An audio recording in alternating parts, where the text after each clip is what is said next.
Welcome back. Episode 130 of the Grouch and the Brainstorm. I am Mike, joined here today via the internet, Matt. I And think Matt, this. I think this internet's gonna catch on, Mike. I don't want to get out there too far with it, but I feel good about it. well, you may invest. You Yeah, know, if you invest in the intranet, World yeah. Wide Web, World Wide Web.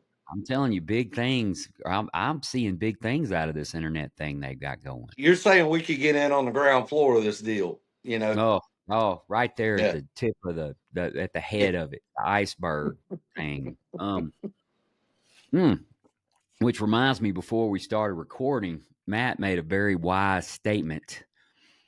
Um, and what was that statement, Matt? Are you referring to the comment my elder Yeah. in sobriety? Yes, the old timer, and I mean that reverently. Mister Joe said earlier, as a man, you should never make a promise while naked. And I think that's about as the best advice I've ever heard, of all advice I've ever heard, really. Well, I mean, So so it takes me. We have to go down this rabbit hole. So Matt, have you ever made a promise naked? yeah, probably a bunch actually. It'd be hard to, yeah. So that kind of hit home. You know how those things Oh yeah. tend to do in a meeting, and Mm. yeah, I'm gonna try to stop doing that, And now some of the promises are like, yeah, I'll put my clothes back on, stuff like that. But Mm. you know, I'll get out of your kitchen if you don't call the cop. yeah, sorry, I'm in your rose bushes right now, that kind of stuff, and I own that. I promise I won't come back to another funeral. Yeah, never. I mean, it's, you know, but, but yeah, I think that's solid. I think that's just solid. That's years of sobriety and steps Yeah, right you there, gotta just you gotta wisdom. really read that book in depth to get to where you're that disciplined. I Yeah, mean, yeah, yeah, that's that's kind of like Rocky Balboa of the recovery. Most folks are like Rambo that just out there in the wild doing their own thing. But when you get, you get to where you can run up those steps in Philadelphia and hold your arms up and, yeah, you know, I no longer make promises naked. yeah, and just it's Rocky moment right there. So I got some stuff to work on. So that's good. Yeah, yeah. And he actually said that in a meeting, right? So Yeah, this yeah. this is why you need to go to meetings, like right And I there. and then I'm the one that's sharing right after him because we were Yeah. going down the road. So how do you follow that up? I mean, I admitted my shortcomings. There's a good Mm, good one. mm. Yeah. But yeah, I was like, hey, you're speaking directly to me, Mr. Joe. So And sometimes we feel like those guys are, when they say, especially stuff yeah, like that. yeah. Um, Matt, most folks don't know.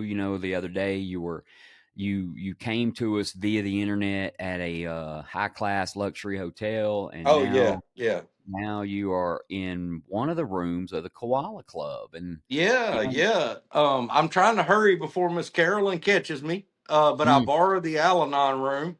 Yeah, this is our Al-Anon room in here, and there's been a lot of steps and a lot of stuff done in this room over the years. true. Thank God the walls can't talk. You know what I mean? So Yeah, but I have counseled with and from many of folk in that room you're yeah, sitting in right there in yeah. Bossier City, Louisiana, and that's a very spiritual thing if you think about it. Sure, Now I'm absolutely.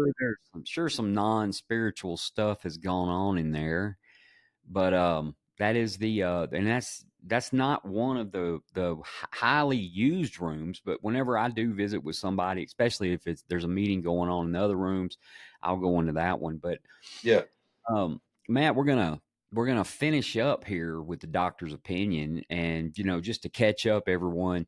The reason why we read the doctor's opinion, or well, actually, Matt was going to go back through it anyway, and so we was like, hey, let's read this thing together, and we decided that we would just make a podcast and a two-parter, both kind of smaller episodes of the doctor's opinion. And so just real quick, we're talking about William Duncan Silkworth, MD, the doctor, not Dr. Bob, as a lot of folks in AA know Dr. Bob. He's the most commonly known doctor. He's also, Silkworth was Bill's doctor when he went to Towns Hospital in New York City. And he is the one that Bill presented his ideas to. And after a while, Bill's ideas didn't seem too extreme. And with reluctancy, after Bill left the hospital, Dr. Silkworth got permission for Bill to come back and work with some of the patients. And that actually helped Bill out quite a bit. And so he wrote 2 letters to help Bill out, really, kind of a favor type deal, so that the American public could understand the medical side of the the treatment that Bill and his group of now 100 people were doing. And he kind of endorsed, lended his name to the medical part of reviewing this. And and Silkworth believed this all the way to his grave, that what Bill was doing was not only altruistic and therapeutic, but it was a almost like a remedy for alcoholism, which he was an addiction doctor.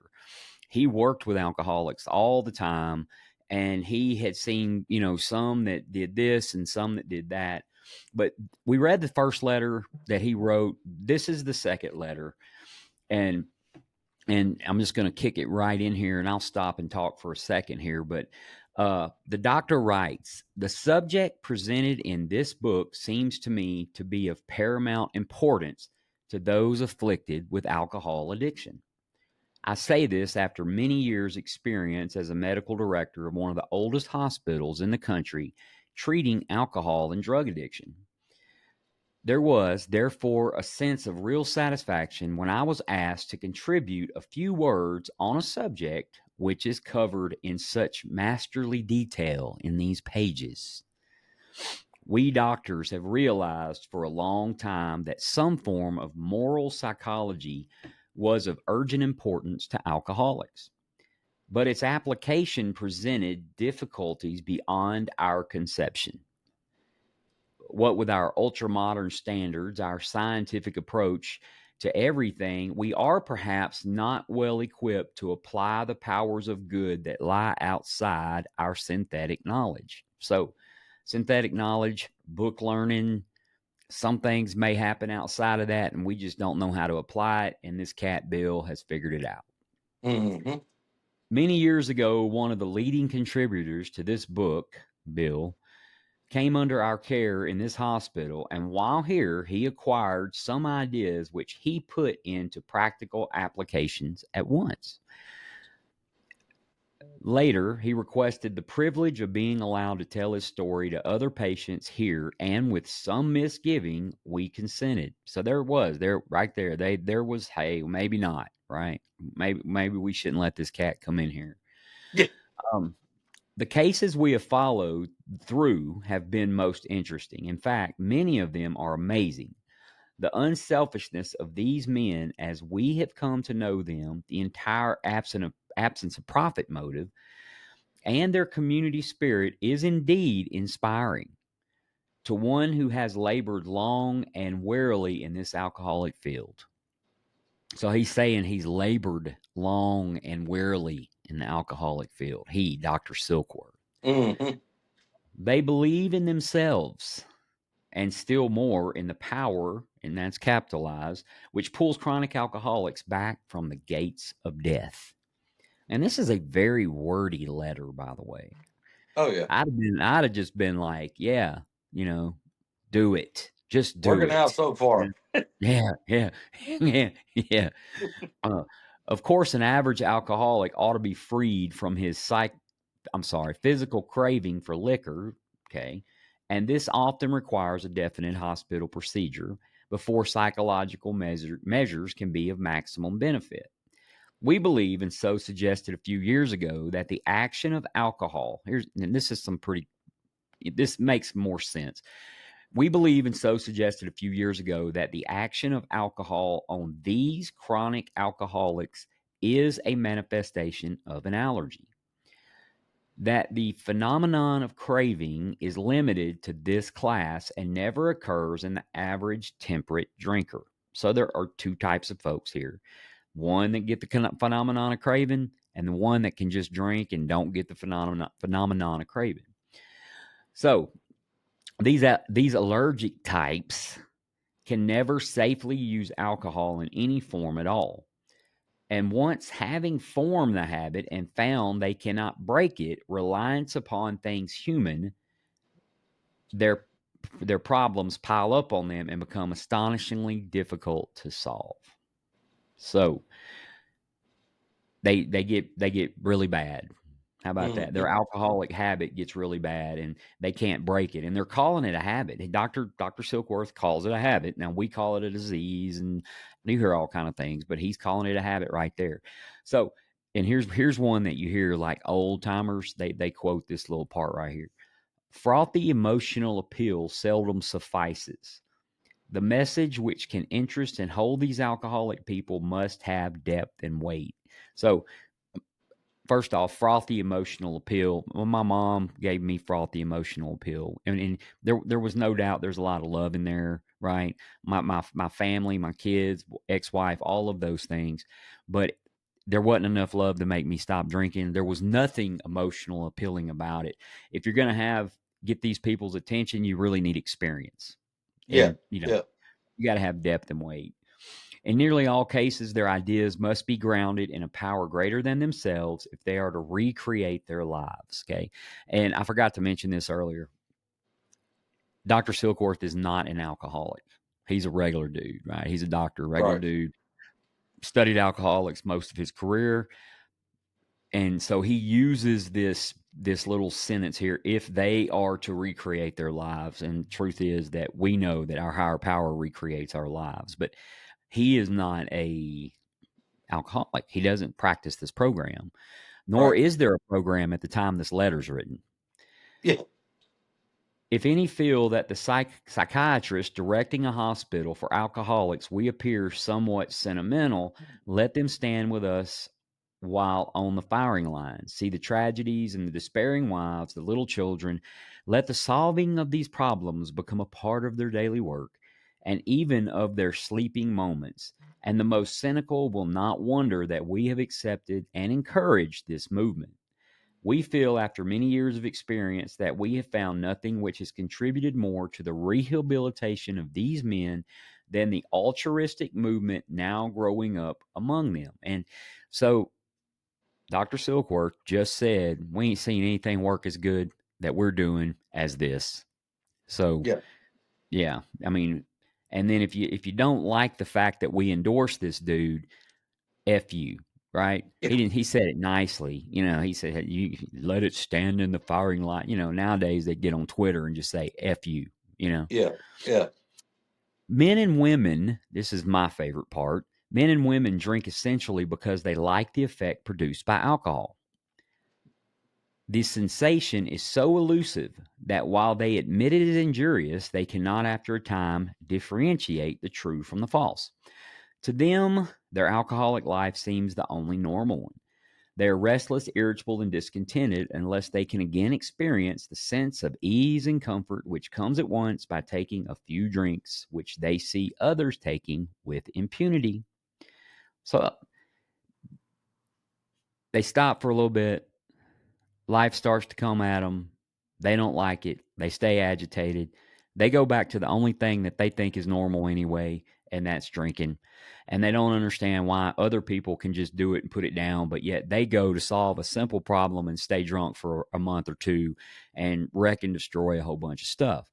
So after they have succumbed to the desire again, as many do, and the phenomenon of craving develops, they pass through the well known stages of a spree, emerging remorseful with a firm resolution not to drink again. This is repeated over and over, and unless the person can experience an entire psychic change, there's very little hope of his recovery. And we'll pause right there. So, did any of that sound familiar to you? Oh yeah, Not with absolutely. words, but like your experience in just being an alcoholic. And yeah, and the thing that like we talk about, divinely, this thing being divinely inspired, and I believe that. And to it just in its infancy, you have all these doctors, you have all these folks with all this education, and what it ended up being was basically Dr. Silkworth going, caring and wanting to help, but going, man, I just don't have a way. We don't have a way to fix this. And agreeing to let a dude with about 2 weeks of sobriety just roll through a hospital that he just got out of, come right back and start wandering through there talking to guys. And you can't man can't think that up on their own. You know what I mean? It's kind of one of those things to me that just that's why I feel like and I do think it. I know a lot of people like Dr. Silkworth now. My brother's one of them that works with people with addiction and things like that. Now, my brother's not in a program, but he is in recovery. My brother that does that, Caleb. Uh, so he does understand that a little bit, but I have talked with folks, medical folks, and they don't understand us, and they can't. And I just think I think it's good. I think we take it better uh when you said weight and depth. I mean, I can listen to another drunk or another addict and I can lock in immediately. When you get up there with medical jargon, I'm out, you know. Yeah. You don't know So what's going on with me, that yeah, kind of yeah, stuff. yeah. They I don't mean, understand. most people in the rooms of Alcoholics Anonymous actually do know what's going on with us. Sure, So sure. now, how about this? We're going to keep on keeping on. On the other hand, and strange as this may seem to those who do not understand, once a psychic change has occurred, the very same person who seemed doomed, who had so many problems he despaired of ever solving them, suddenly finds himself easily able to control his desire for alcohol. The only effort necessary, and this is where it shows he's not an alcoholic again, being the only effort necessary being that required to follow a few simple rules. And we don't like rules, man. Don't do rules. Yeah. We don't even call them rules at the club, like in the we suggestions. Suggestions. Oh yeah. But I like the old, they said this early on, is it's kind of like they suggest you pull the string on your parachute when you jump out of a plane. You don't Right. have to. It's not a rule, but it's a suggestion, right? Yeah. Yeah. So men have cried out to me in sincere and despairing appeal, Doctor, I cannot go on like this. I have everything to live for. I must stop, but I cannot. You must help me. Okay. Faced with this problem, if a doctor is honest with himself, he must sometimes feel his own inadequacies. Although he gives all that is in him, is often not enough. One feels that something more than a human power is needed to produce the essential psychic change. Though the aggregate of our recoveries resulting from psychiatric effort is considerable, we physicians must admit we have made little impression upon the problem as a whole. Many types do not respond to the ordinary psychological approach. And even though AA has saved probably millions of lives, and if you count the ripple effect in the families, it still hasn't even scratched the surface after almost 100 years at the Sure. problem as a whole. I do not hold with those who believe that alcoholism is entirely a problem of mental control. I have had many men who had, for example, worked a period of months on some problem or business deal which to be settled on a certain date favorable to them. They took a drink a day or so prior to the date, and then the phenomenon of craving at once became paramount to all other interests, so that the important appointment was not met. These men were not drinking to escape, they were drinking to overcome a craving beyond their control, right? Just Hmm. like freaking Lay's potato chip, man. No one can eat just one. You take that one and then, well, I mean, hell, they bank their company on it. No one Yeah. can eat just one, right? Yeah. Sure. And then it's kind of like vodka. No one can drink just one. No alcoholic, I can't. Yeah. Yeah. It's to me is kind of stupid. I mean, Yeah. the thought of taking a shot is just stupid. Like, if you're going to do that, just take the shot and put it to the side and guzzle the bottle and Yeah, then take the shot, yeah, right? But none of that small amount of liquor just doesn't make sense to me. yeah, yeah. Oh, I There are get it. many. I grew up in high school down in the North Shore of New Orleans, and you know was around a gentleman that was really kind to me, and he passed away from this disease about a year ago. Um, but even back then, I think he kind of realized I was a little different than the other group of guys, because we were all having a good time and drinking and high school, 17, 18 years old. Um, and I remember him pulling me to the side one time and going, "Hey, man, like, people are going to notice how you drink. You can't go in a bar and act like you're acting. It ain't classy. And he said, you got to get out in the parking lot. You chug as much as you can hold, Yeah, and then you go in. And I mean, and that was the advice. And I was like, that's a great idea. yeah. Who hands out advice like that? And then I listened to it. I'm like, why didn't I think of that? Hands it out and So don't even charge. yeah, yeah, and nobody knows you just slammed, a giant bottle of whiskey in the parking lot. So, um, but yeah, we just look and do things differently. Uh, mine was never, oh, I like the drink. Mine was the effect of the drink. That was what I was after. So the one I didn't, if I wanted something to drink, I'd drink a Mountain Dew. I like Mountain Dew. If I just want to have something that I like to drink, or sweet tea. But if I was drinking, there was a point to the drinking. It was not to be social or hang out, or you know I It was might tell myself that sometimes, but it was to reach oblivion. sure, sure. And people just love us when we're in that state, so we need to get there as fast as possible if we're in a crowd. Absolutely. Absolutely. My And it was like for me, I've told guys, you take a 747, take it off on a runway, and that first drink they crank up and it starts easing. That second drink and it's taxiing pretty good. The third one, it lifts off and the wheels come up. After that, we ain't worried about landing it. I mean, it'll yeah, land where it lands. I mean, we just throw that out the window. So that was my whole mentality every single time I drank. yeah. So I remember pouring like vodka into Sprite, right? mhm. And the glass, you're looking at the glass, and as the vodka goes down, you see it swirling around in there. And I remember thinking, that's what that does to my brain. Yeah, It and then so yeah, we probably need to hurry up. That's what I'm thinking. So yeah, yeah. I don't really Um, like the taste of this shit. I'm gonna go for the oblivion.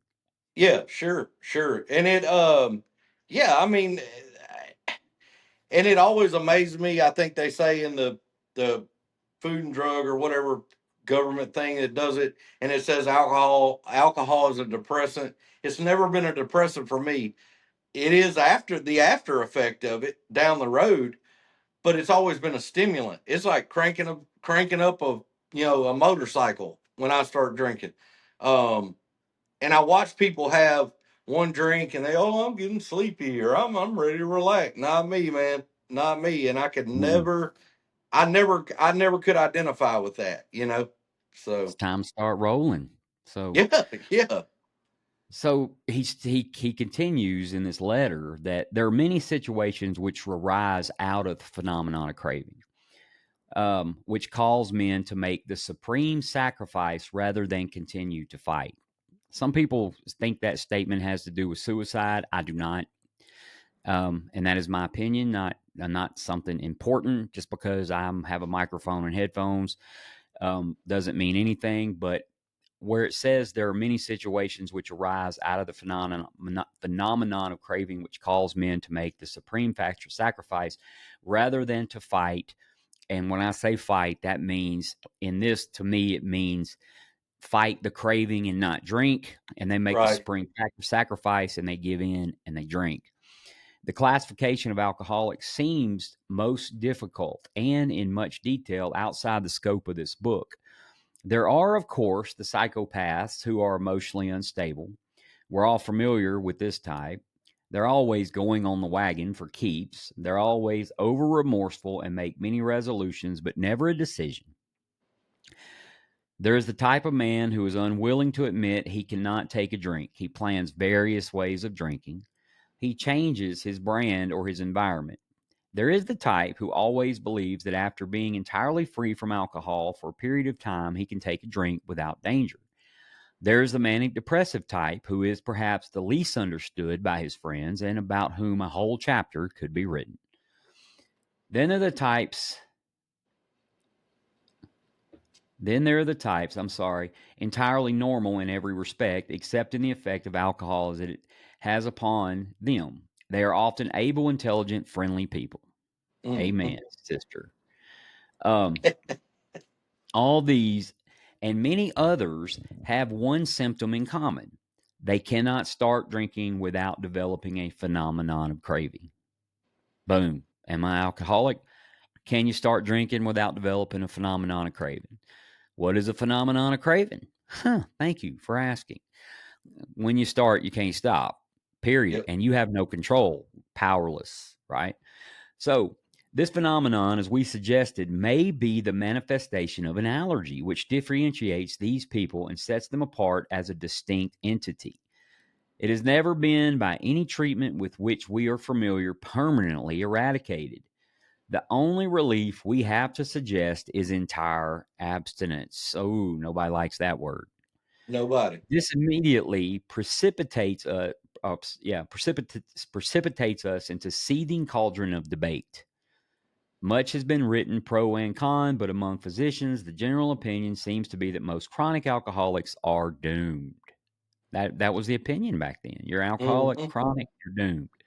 Yeah. What is the solution? Perhaps I can best answer this by relating one of my experiences. This part kind of throws me off because if I said what is the solution and he tells me the story he's about to tell, well, it's still not telling me the solution, but I'm going to read.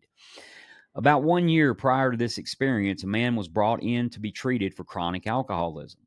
He had but partially recovered from a gastric hemorrhage and seemed to be a case of pathological mental deterioration. He's lost everything worthwhile in life and was only living, one might say, to drink. He frankly admitted and believed that for him there was no hope. Following the elimination of alcohol, there was found to be no permanent brain injury. He accepted the plan outlined in the book. 1 year later, he called to see me, and I experienced a very strange recognition. Part, sorry, I experienced a very strange sensation. I knew the man by name and partly recognized his features, but there all resemblance ended. From a trembling, despairing, nervous wreck had emerged a man brimming over with self reliance and contentment. I talked with him for some time, but was not able to bring myself to feel that I had known him before. To me, he was a stranger, and so he left me. A time has passed with no return to alcohol.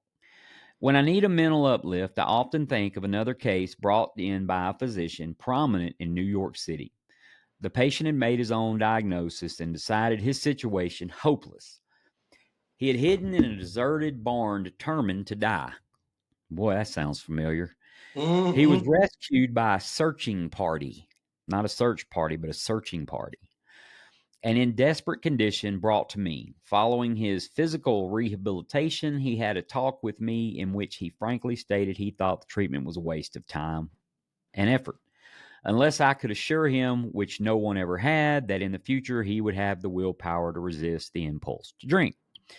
His alcoholic problem was so complex and his desperation so great, depression so great, that we felt his only hope would be through what we called moral psychology, and we doubted even if that would have effect. However, he did become sold on the ideas contained in this book. He has not had a drink for many great many years.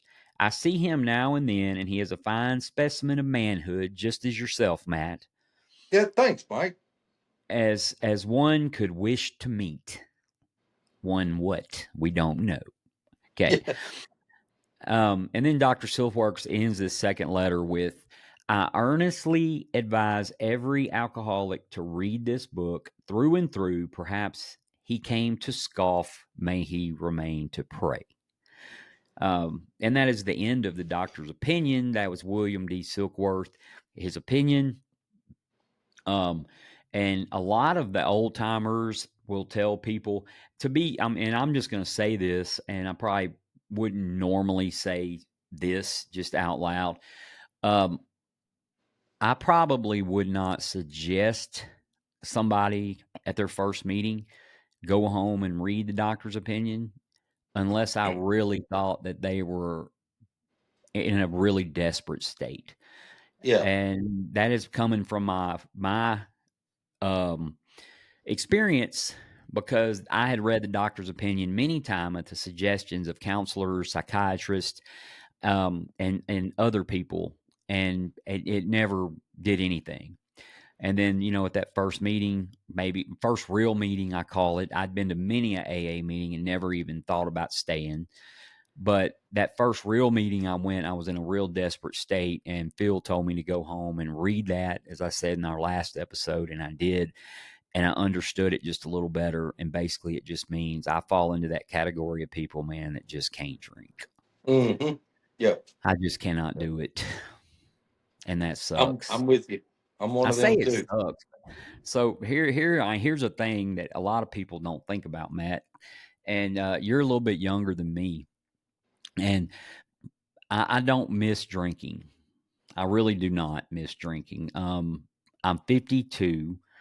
Last Sunday, I work every day, 7 days a week, and well, most of the time. Sometimes I don't, but since I've been in Reno, I've worked every day. And last Sunday, I went in and I spent the day doing some stuff, and I went out behind the store, and I'm in the hot Reno sun, in the sand, and I'm grinding one off. No, I'm grinding off some poles in the back of the building that I didn't want there anymore, that I'm trying to do away with.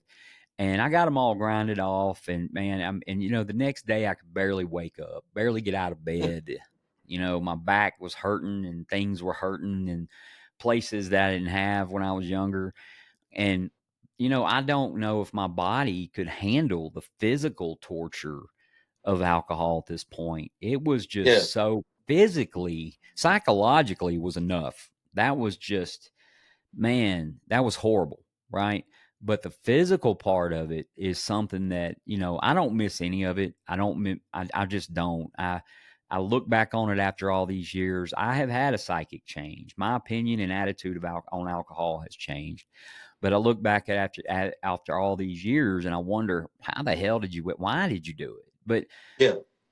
I'm not going to be able to answer that because I've got a sick mind. Right.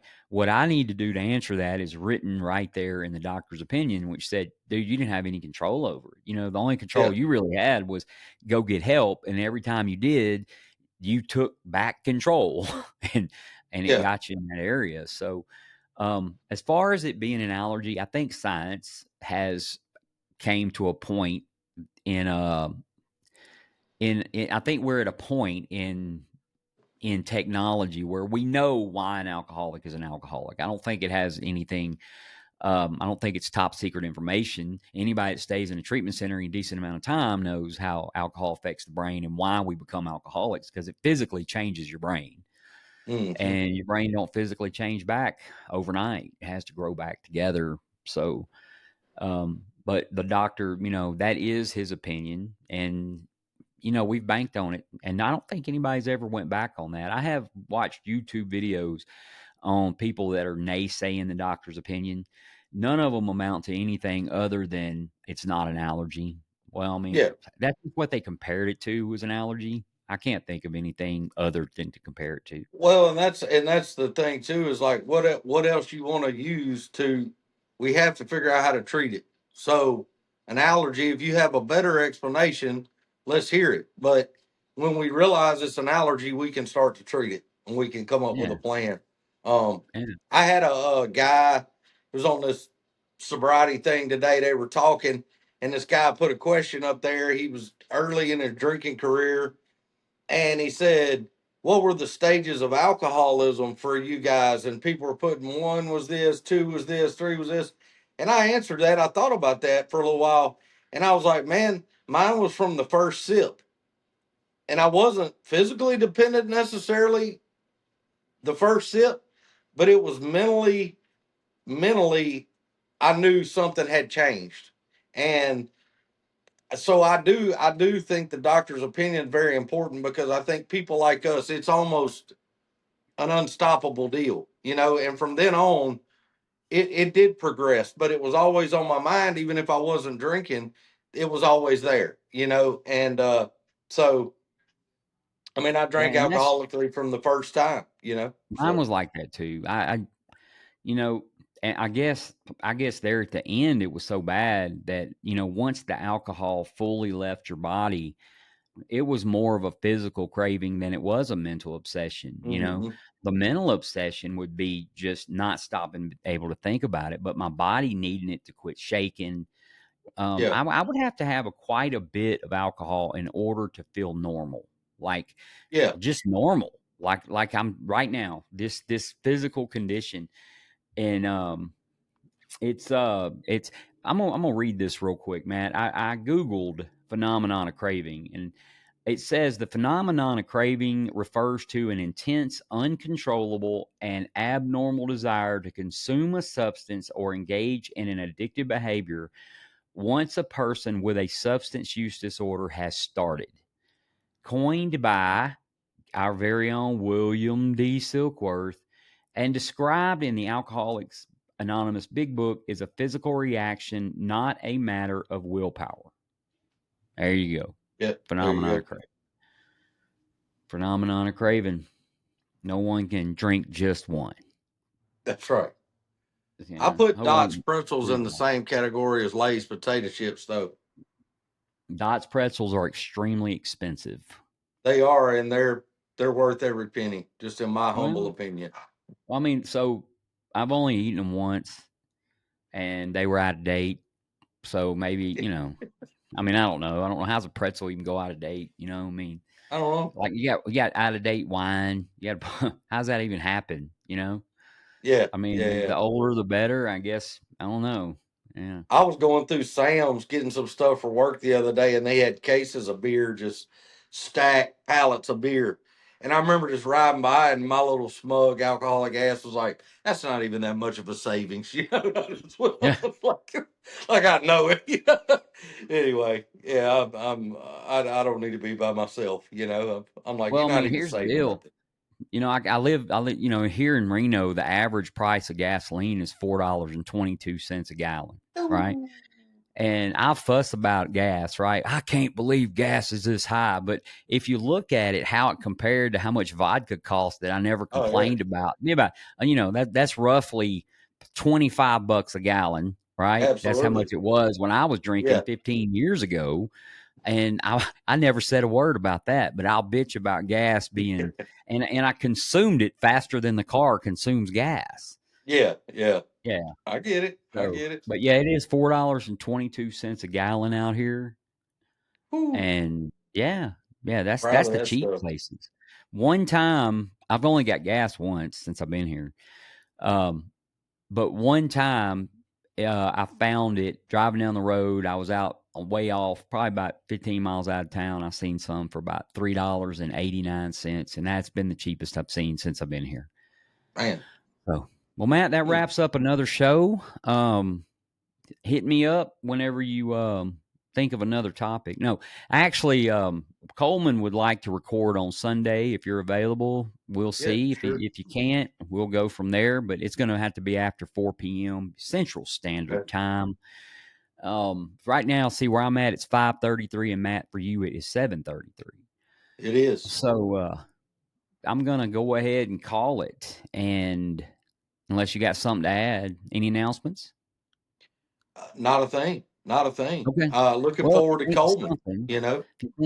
call the hotline. So, um, anyway, from Bossier City, Louisiana, and Reno, Nevada, we have been the Grouch and the Brainstorm.